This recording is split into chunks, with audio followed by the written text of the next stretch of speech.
Tim Cook da Apple, Sundar Pichai do Google, Elon Musk, Jeff Bezos, o presidente dos Estados Unidos, quando você pensa nas pessoas que controlam o mundo, esses nomes vêm à mente.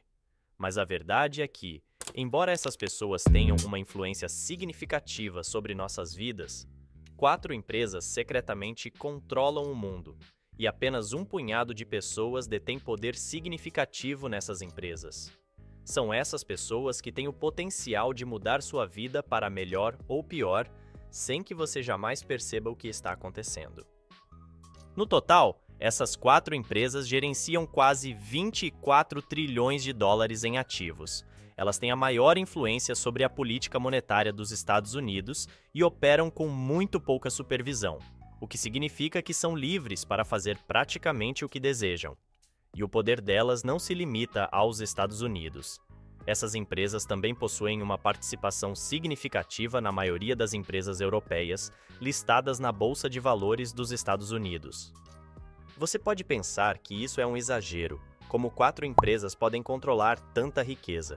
Mas é verdade, e a informação está disponível se você procurar.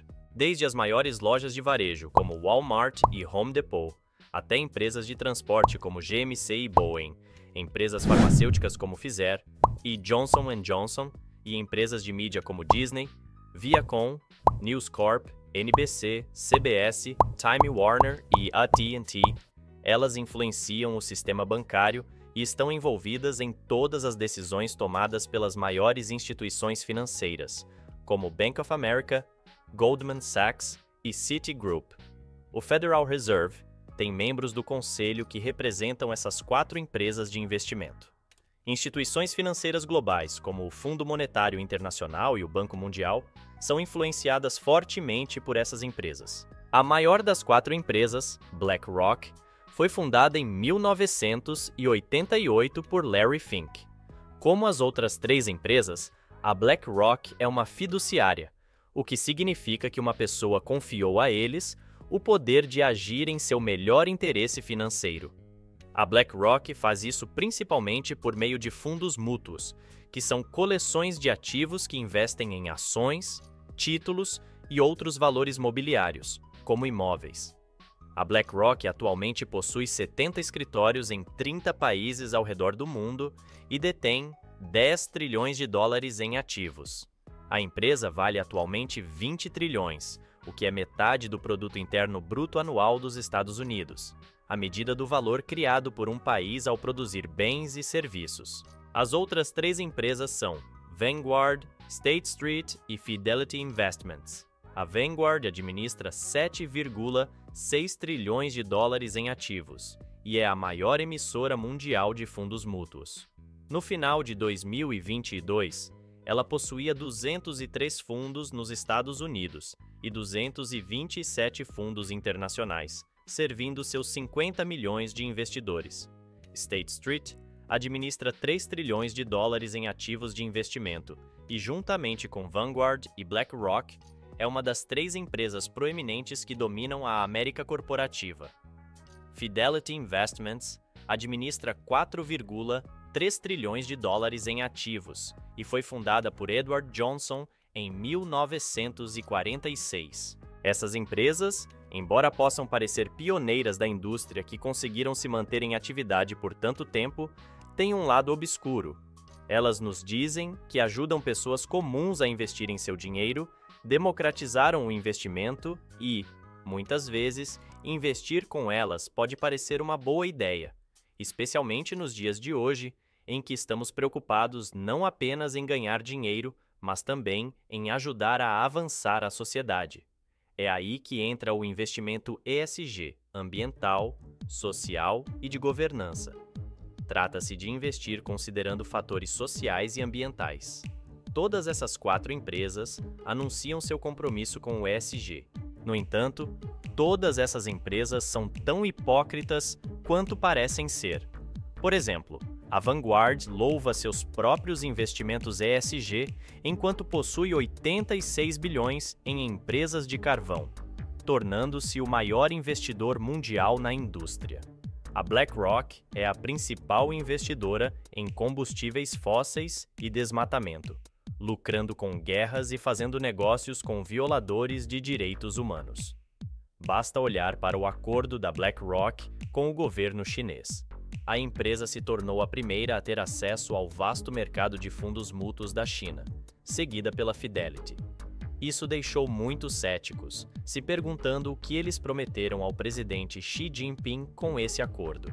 Essas duas empresas continuarão injetando mais e mais dinheiro nas empresas chinesas, que são principalmente controladas pelo governo chinês, um crescente adversário das democracias ocidentais. Ainda mais controversos são os investimentos das empresas na Rússia. Todas essas empresas tinham ativos investidos em empresas russas e, quando a guerra começou na Ucrânia, todas elas responderam, pelo menos publicamente, congelando esses investimentos ou se retirando completamente. Se esses ativos permanecerão fora da Rússia a longo prazo, é questionável.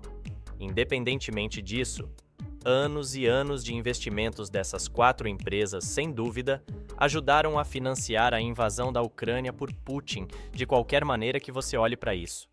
Essas empresas estão cheias de conflitos de interesse e, quando se trata de questões como a Ucrânia, a BlackRock é uma das líderes que tentam aconselhar o país sobre a reconstrução, uma situação que pode parecer benevolente.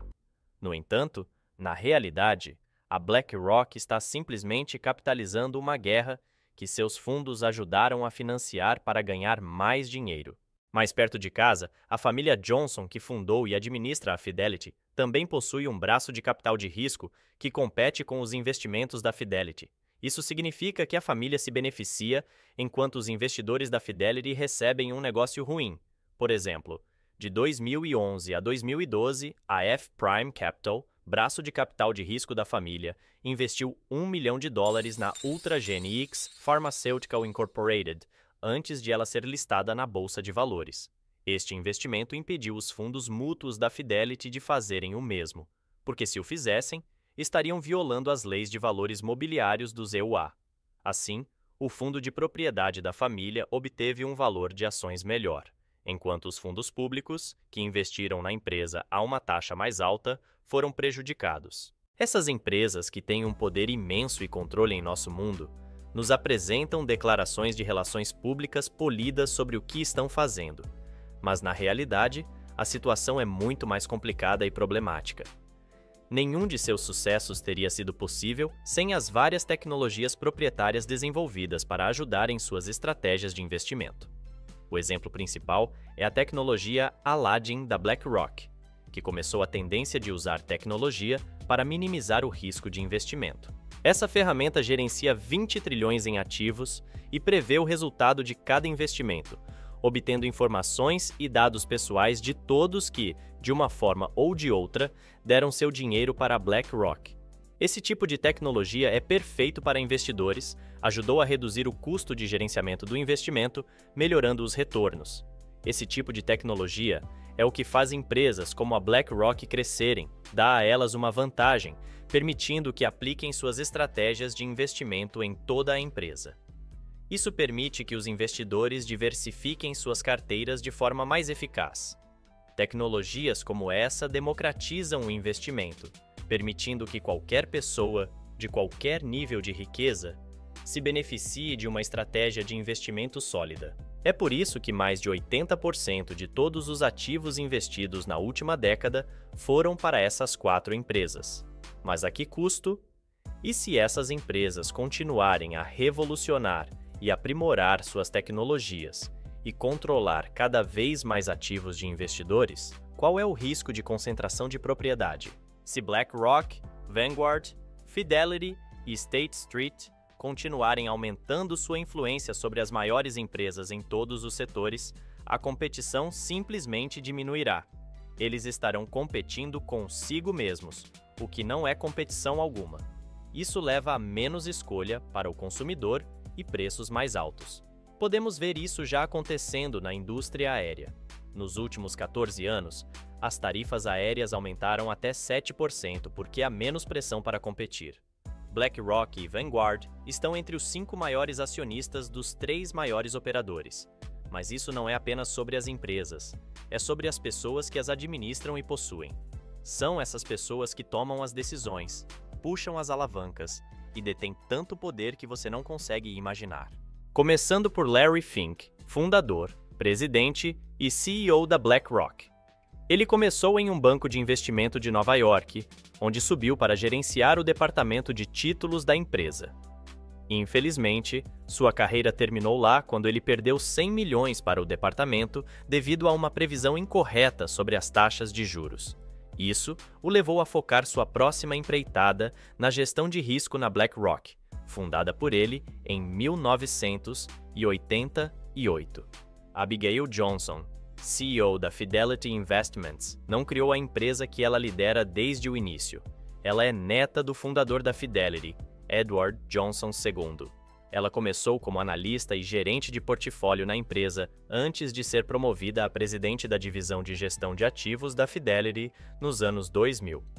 Ronald O'Hanley, CEO da State Street, tem vínculos com a Fidelity, tendo anteriormente atuado como presidente de gestão de ativos e serviços corporativos lá antes de assumir seu cargo atual. O mundo das finanças é muito menor do que você pensa. A Vanguard é exclusivamente de propriedade de seus clientes, ou seja, dos fundos nos quais investem.